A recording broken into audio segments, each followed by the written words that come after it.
Olá pessoal e bem-vindos mais uma vez ao canal. Hoje nós vamos resolver algumas questões que são consideradas um pouco mais difíceis a respeito de história antiga. Michel, de onde foi que tu tiraste essa história de que essas questões são difíceis? De bancos de questões que mostram os índices de acerto e de erro das pessoas. Então, essas questões têm índices de erro muito elevados. Se você considerou, por acaso, que alguma dessas questões foi muito fácil, ou todas foram muito fáceis, significa dizer provavelmente que seu nível em história está muito bom. Né? Então, são questões consideradas mais ou menos difíceis, mais para difíceis mesmo. Né? Vamos à primeira questão. Eu sugiro que vocês pausem o vídeo e depois observem a resposta com os comentários. Se gostarem do vídeo, curtam, comentem quantas questões acertaram das 5 e vamos lá para o vídeo. A primeira questão é sobre a Mesopotâmia, é da banca Fundatec e diz o seguinte: nas ruínas da antiga cidade assíria de Tracinho, no norte da Mesopotâmia, foi encontrado um conjunto de textos literários e eruditos que formam o que pode ser considerada a primeira biblioteca da história. A biblioteca pertencia ao rei Assurbanipal, governante do Império Assírio, que atingiu seu auge entre os séculos 9 e 7 a.C. Assinala a alternativa que preenche corretamente a lacuna do texto acima. Que, Michel, alguns podem pensar, que besteira, que bobagem, uma questão de um concurso cobrar o nome de uma cidade, qual a importância disso? Eu também não sei, mas o que acontece é que realmente as bancas cobram esse tipo de coisa, então é bom que nós saibamos, né? Bem, é uma questão que trata da Mesopotâmia, nós sabemos que o primeiro povo a desenvolver formas de organização em estados, né? Mesmo que em cidades-estado, na Mesopotâmia foram os sumérios. Eles se estabeleceram ao sul da Mesopotâmia e tinham uma forma de organização política baseada em cidades-estado, ou seja, cidades autônomas que tinham cada qual o seu próprio rei, que eles chamavam de patese, e que eram ligadas por laços culturais, um pouco parecido com o que acontecia na Grécia, com as polis gregas, né? Diferentes regimes políticos ou governos, né? No caso até da Mesopotâmia, os regimes políticos eram muito parecidos, né? Porque eram governos teocráticos, né? Enfim, no caso da Grécia mudava mais, mas eram governos autônomos, cidades autônomas, independentes e que eram ligadas por laços culturais, como língua, escrita, religião. A Suméria, nessa região onde havia essas várias cidades-estado sumérias, era no sul da Mesopotâmia. A gente lembra, por exemplo, da cidade de Ur, onde nasceu Abraão. Abraão era de Ur. Né? Depois ele migra para a região da Palestina. Enfim, tem toda aquela história do povo hebreu. Então, a região da Mesopotâmia era em Ur. E existem várias cidades famosas sumérias, né? Ur, Lagash, Nippur, Eridu, né? Se nós observarmos, três dessas quatro alternativas são de cidades sumérias, né? Ur, Uruk, Nippur, são cidades sumérias. Já a cidade de Nínive não é no sul da Mesopotâmia, mas no norte da Mesopotâmia, e a gente lembra que no norte da Mesopotâmia foi onde se estabeleceram os assírios, aquele famoso povo conhecido, né? Alguns dizem que foi o primeiro povo a organizar um exército permanente, extremamente guerreiro, cruel com seus rivais, né? E nessa cidade de Nínive houve, por parte do rei Assurbanipal, a construção de uma grande biblioteca, uma das primeiras, né, da história da humanidade, repleta de vários tabletes de argila. Lembremos que os mesopotâmicos se escreviam em argila, né, tabletes de argila, chamada escrita cuneiforme. Essa biblioteca ficou muito conhecida no mundo antigo. Então, a alternativa correta é a cidade de Nínive, letra C. Diz aí nos comentários se você acertou. No final, deixa. Acertei, sei lá, 5 de 5, 4 de 5. Coloque nos comentários. Vamos à segunda questão. Essa segunda questão trata da história de Roma antiga, especificamente da história da República Romana. Se nós observarmos bem, os dois conteúdos que mais costumam cair em concurso sobre a história de Roma é República Romana e Império Romano. A monarquia não cai tanto em concursos. A questão diz o seguinte: na Roma antiga, além do Senado, com seu poder legislativo, existiam os pretores, que eram divididos em urbanos e peregrinos, né, os que iam também para as regiões rurais. Né? Que função específica exerciam os pretores? Bem, se nós lembrarmos, durante a monarquia existia o rei, naturalmente, o Senado, né, que auxiliava o rei. Isso era a organização, vamos dizer assim, básica, né, da monarquia romana, básica. Durante a República não existiam os reis. Os que exerciam o poder executivo, vamos dizer assim, eram chamados magistrados, chamados de cônsules, que eram dois, um fiscalizava o outro, chamados cônsules. Só que existiam outros tipos de magistrados. Né? Existiam também os chamados pretores, os questores, os edis, os censores. Né? Era como se fossem, vamos dizer assim, mal comparando, ministros, né? Que cuidavam de áreas específicas da administração. Existiam, por exemplo, os censores, né, que cuidavam do censo da população, saber quantas pessoas moravam em Roma, como estava organizada a população e por aí vai. Existiam os edis, que cuidavam de, vamos dizer assim, uma administração mais direta da cidade, como, por exemplo, fiscalizar o funcionamento do comércio. Existiam, por exemplo, os questores, que cuidavam de questões ligadas a finanças, era como se fossem os ministros da economia, né, mal comparando. Existiam também os pretores. Os pretores eram aqueles magistrados que cuidavam de assuntos ligados à justiça. Eram uma espécie de juízes, né, que decretavam penalidades para as pessoas que cometiam crimes, etc. Eram os pretores que cuidavam da justiça. Vamos ver qual é a alternativa que trata disso. Letra A, decretar as leis do Senado. Quem fazia as leis do Senado era o próprio Senado. Letra B, controlar os magistrados e nomeá-los criando as leis? Não. Eles eram tipos de magistrados, mas eles não controlavam os outros magistrados. Letra C, tratavam das questões jurídicas, é a nossa alternativa. Os pretores tratavam das questões jurídicas, eram espécies de juízes durante a Roma antiga, período republicano.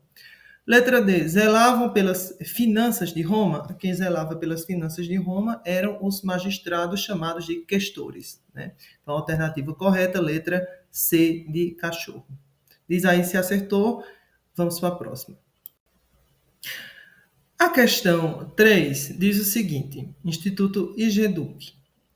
Na democracia de Atenas, os cidadãos mais pobres tinham o direito de participar da vida política ateniense e recebiam ajuda monetária para sua sobrevivência. As mulheres atenienses, contudo, não tinham o direito de participar da vida política da cidade, pois suas funções eram cuidar dos filhos homens, sendo totalmente dependentes dos outros cidadãos. E aí, essa alternativa é certa ou é errada? Pausem o vídeo, respondam, depois venham para os comentários. Bem, pessoal, é uma questão que trata da democracia grega, que nós sabemos que era uma democracia excludente, excluía, né, a maior parte da população, excluía mulheres, escravizados, os chamados estrangeiros, né, os chamados metecos, né, estrangeiros. Era uma democracia excludente, era uma democracia direta, porque permitia que quem fosse cidadão pudesse votar diretamente às decisões, né, mas excluía muita gente.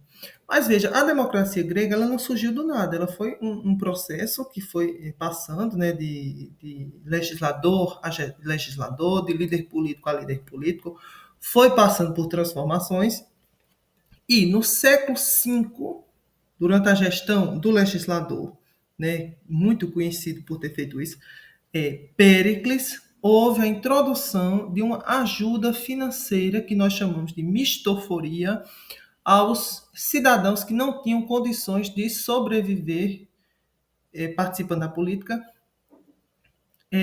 sem que houvesse uma ajuda por parte do Estado. Uma espécie de salário, vamos dizer assim, para os políticos, né? Ou seja, para aqueles que estavam na polis, debatendo os assuntos públicos. Então, pessoas mais pobres, humildes, que não tinham condições de se sustentar, participando das assembleias do povo, né, enfim, e dos tribunais, recebiam, a partir do governo de Péricles, no século V, essa ajuda chamada de mistoforia. Então, a alternativa é verdadeira, né? É certo. Enfim, a situação da mulher na Grécia Antiga era uma situação, em Atenas, era muito comum isso, de exclusão, a vida dedicada a cuidar dos filhos, fechada em seu próprio quarto, saiu muito pouco, enfim, isso nós conhecemos. Em Esparta a situação era um pouco diferente, não muito, mas um pouco diferente, já que as mulheres podiam participar de espetáculos públicos, de campeonatos de esporte, e por aí vai. Mas essa alternativa é correta, né? O nome é mistoforia, ajuda que o governante, que o governo, né, dava aos cidadãos que não tinham muitas condições financeiras para que eles pudessem participar das assembleias, dos tribunais, participar da vida, enfim, política. Na questão 4, nós temos uma outra questão sobre a Grécia Antiga. A questão diz o seguinte, especificamente sobre Atenas, né, pessoal? Em 504 a.C., liderou uma rebelião com apoio do povo e, por meio de uma série de reformas políticas, instituiu o regime democrático em Atenas, como forma de combater os regimes tirânicos. Criou a lei do ostracismo, que previa o banimento de pessoas que ameaçassem a democracia ateniense. O legislador responsável por esse nascimento da democracia na Grécia Antiga foi, veja, muita gente, essa questão não é tão difícil, muita gente sabe que a alternativa correta é a letra B, Clístenes. Só que a gente lembra o que cada um desses outros legisladores importantes fizeram, muitas vezes a gente esquece. Então, por exemplo, a gente lembra que Drácon, ele foi o legislador que introduziu as leis escritas em Atenas, chamadas leis draconianas, justamente porque eram leis que previam pena de morte para muitos crimes, né? Solon, por exemplo, foi um dos mais importantes legisladores daquele contexto, porque ele foi o legislador que aboliu a escravidão por dívidas, né? Péricles. Péricles foi o grande legislador da época clássica, do século V, em Atenas. Ele incentivou muito a filosofia, as artes, o teatro. Foi ele, inclusive, que criou essa mistoforia, essa ajuda, né, financeira aos cidadãos que não tinham muitas condições financeiras, ou seja, ele ampliou ainda mais a democracia, né? Clístenes foi o grande criador, chamado pai da democracia grega, porque ele acabou, na Grécia Antiga, com essa noção de que para participar da política tinha que ter certa renda. Antigamente a participação era conjugada a um caráter censitário, né, de renda. Ele acabou com isso, dividiu a cidade de Atenas em vários demos, grupos de pessoas, né, que podiam participar tranquilamente da política, independentemente de sua renda, né, o chamado pai da democracia, Clístenes. Sócrates foi um filósofo da Grécia Antiga, não foi um legislador. Então, a alternativa correta só pode ser a letra B, Clístenes. A questão 5 diz o seguinte: os amoritas e os babilônicos são povos distintos que construíram suas cidades nas margens do rio Eufrates. Foram responsáveis por um dos primeiros códigos de leis que temos conhecimento, baseando-se nas leis de talião, olho por olho, dente por dente. O imperador de, o imperador de legislador, gente, essa questão está mal escrita, mas realmente foi assim que a banca colocou. O imperador de legislador Hammurabi, o rei Hammurabi, né, desenvolveu um conjunto de leis para poder organizar e controlar a sociedade. De acordo com o Código de Hammurabi, todo criminoso deveria ser punido de uma forma proporcional ao delito cometido, a chamada lei de talião. Veja, o que é que faz com que essa questão seja errada? Dizer que os amoritas e os babilônicos são povos distintos. Isso está errado. Nós tivemos, ao longo da história da Mesopotâmia, dois grandes impérios babilônicos, que tinham a cidade de Babilônia como sua capital. O primeiro império babilônico foi o império dos amoritas, né? Do rei Hammurabi, do código de Hammurabi, de olho por olho, dente por dente. Né? Esse império ele acaba por volta do século VI a.C., quando há a invasão por parte dos hititas, um outro povo importante da antiguidade. Tempos depois, um outro povo chamado os caldeus, eles fundam novamente um império na região chamado Segundo Império Babilônico, do rei Nabucodonosor, por exemplo, que constrói, em homenagem à sua esposa, né, que era do Planalto iraniano, os chamados Jardins Suspensos da Babilônia, chamados caldeus. Esse império acaba por volta do século VI, quando são invadidos pelos persas. Mas, portanto, nós temos dois grandes impérios babilônicos na Mesopotâmia. O primeiro, dos amoritas, que não são um povo diferente dos babilônios, são o mesmo povo, já que a capital dos amoritas era a cidade de Babilônia. E nós temos um segundo império babilônio, que é o babilônico, né? Que era o império dos caldeus do rei Nabucodonosor. Né? Então, muita gente errou essa questão, muita gente mesmo, porque considerou que amoritas e babilônios são povos distintos e não são, são o mesmo povo. Só que nós tivemos dois impérios babilônicos, como eu disse, um dos amoritas, o primeiro, e o segundo dos caldeus. Digam para mim nos comentários quantas questões vocês acertaram, curtam o vídeo e até a próxima.